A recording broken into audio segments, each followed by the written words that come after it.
বন্ধুসকল, আজি আমি উপস্থিত হৈছোঁ চতিয়াৰ কৰতি গাঁৱত। মোৰ এজন সতীৰ্থ ৰাতুল বৰমুদৈৰ এই খেতিপথাৰৰ মাজত তেওঁক অকণমান দেখুৱাই দিব ওলাইছোঁ। নমস্কাৰ। এতিয়া তেওঁ আমাক লৈ যাব তেওঁৰ এটা পুখুৰীলৈ। এতিয়া ব'লকচোন, এই সেউজীয়া মাজে মাজে আমি গৈ থাকোঁ।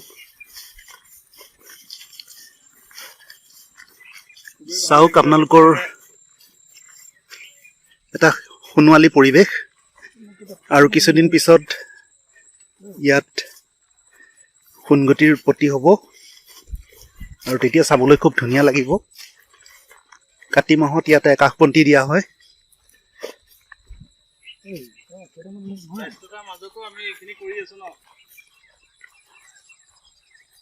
চাওক এয়া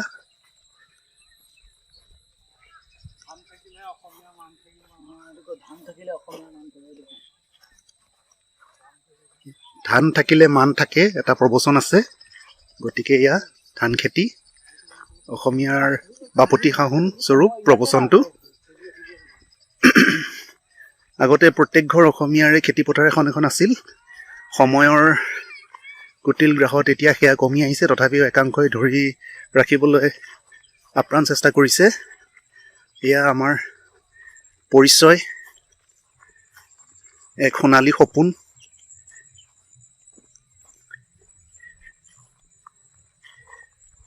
আঘোণ মাহত যেতিয়া ধান ভঁৰাললৈ চপাই অনা হয়, তেতিয়া এটা উৎসৱমুখৰ পৰিৱেশ হয়, আৰু সেই উৎসৱ ফূৰ্তিমুখৰ পৰিৱেশ মাঘ বিহুৰ সংক্ৰান্তিৰ দিনা মাঘ বিহু হিচাপে পালন কৰি আমি উদযাপন কৰোঁ।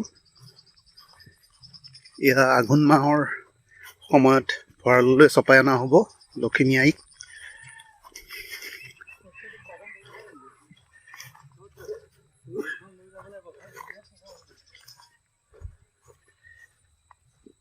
এতিয়া আমি বন্ধু ৰাতুল বৰমুদৈৰ পুখুৰীৰ পাৰলৈ গৈ আছোঁ।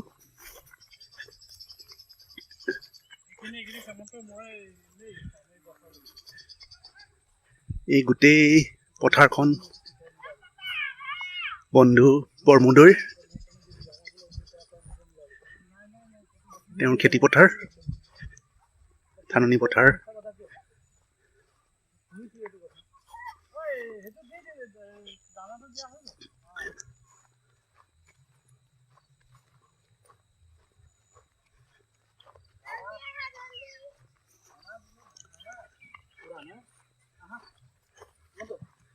ব'লা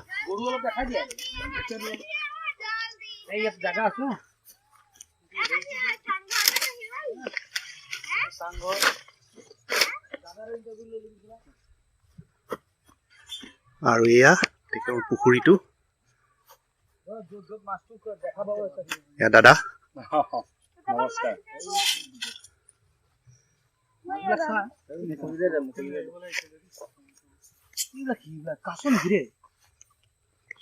কাছ আছে নেকি? দানা বহুত দি দিলে যে খাই ধম নমাই সোমাই গ'ল।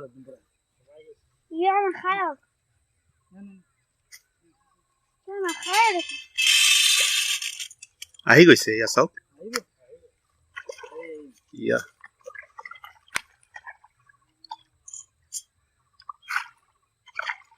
চাওক কেনেকৈ মাছে দানা খাবলৈ আহি গৈছে পানীৰ ওপৰ পৃষ্ঠলৈ।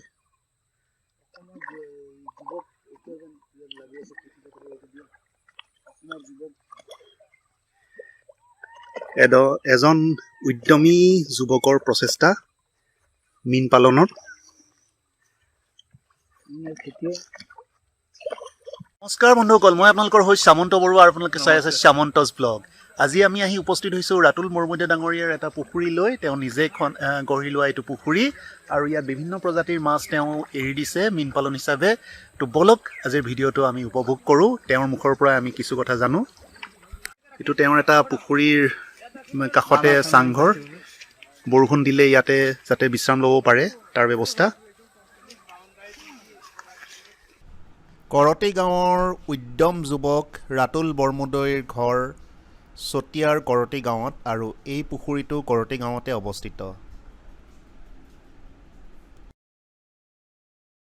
বিষয়ে অকণমান কওকচোন। ফিচাৰীটো খান্দিলোতো লকডাউনত, যেতিয়া ফাৰ্ষ্ট লকডাউন হৈছিল 2020 চনৰ মাৰ্চ মাহত, তেতিয়াই মই এই প্ৰচেষ্টা হাতত লৈছিলোঁ যে আমি নিজাকৈ কিবা এটা লকডাউনত যদিও কৰা হয় আৰু মানে কি বাহিৰৰ বস্তু খোৱাতকৈ নিজে ফিচাৰীত উৎপাদিত মাছ যদি আমি নিজে খাব পাৰোঁ, সাৰ দিয়া মাছতকৈ যদি নিজৰ উৎপাদিত মাছটো অলপ হ'লেও খাব পাৰোঁ, নিজক নিৰোগী কৰি ৰখাৰ ক্ষেত্ৰতো মানে আমাৰ অলপ সহায়ক হয়। নিজৰ উৎপাদিত বস্তু নিজে খাব পাৰিলে, মাছেই হওক বা চব্জিয়েই হওক, সেই প্ৰচেষ্টাৰে অকণমান আগবাঢ়িলোঁ।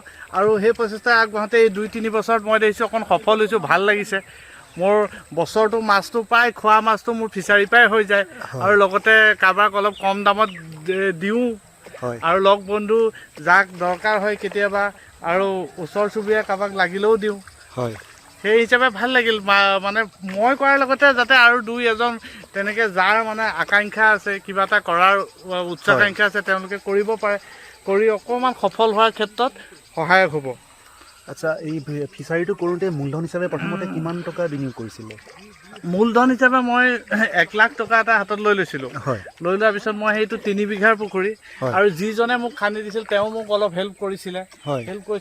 তেওঁ পুখুৰীটো চাওক, 3 বিঘা অঞ্চলৰ জুৰি এটা পুখুৰী, আৰু এয়া মাছে কেনেকৈ দানা খাই আছে চাওক। আৰু তেওঁলোকেও মোক সহায় কৰিছিল, যোনে খান্দিছিল। তেওঁলোকে মানে এনেকুৱাকৈ পইচাটো লোৱা নাছিল যে তেওঁলোকে কৈছে মাছটো উৎপাদন কৰক, তাৰপিছত আমাক আকৌ দিয়ক। সেই হিচাপে মোৰ ওপৰত এটা বিশ্বাস ৰাখি তেওঁলোকে চলিছিল। বৰ্তমান তেওঁলোকৰ যিটো দিব লগা আছিল ডিউজ, সেইটো মই শেষ কৰিলোঁ। আৰু এতিয়া ধুনীয়া মানে ভাল উৎপাদন হয়। মানে 6-7 কুইণ্টেল মাছ বছৰত মই সৰুকৈ দি আছোঁ, আৰু কমকৈ হ'লেও দিওঁ। মোৰ লগতে মোৰ দাদাও জড়িত হৈ থাকে অকণমান। মইতো অকণ চাকৰি ক্ষেত্ৰত ইফাল সিফাল থাকিব লগা হয়, কিন্তু মানে অন্ততঃ মানে ফ্ৰেছ মাছ এটা খাই আছোঁ ঘৰৰ। ভাল লাগিল। পুখুৰীটোত কি মাছৰ পোনা প্ৰথমতে হিচাপে ব্যৱহাৰ কৰিছিল?